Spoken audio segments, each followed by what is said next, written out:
हमारा संगे घर में बैठल रही है गे हम ही बाना देव खाना सुतल सुतल खाई है गे हे गे कौन साहबी हमारा संगे घर में बैठल रही है गे हम ही बाना देव खाना सुतल सुतल खाई है गे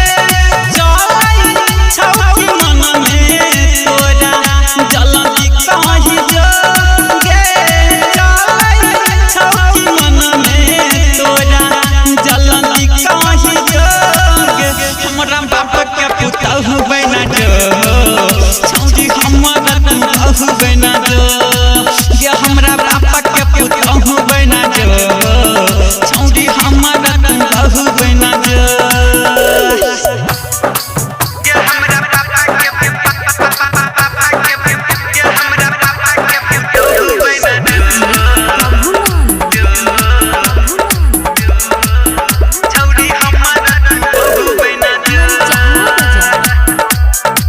Presented by Virat Music. कले बियाह हम रासंग छौरी लगत नहीं तोरा टाका गे राजेश रंग रंग कहै छौ तोरा कले न बात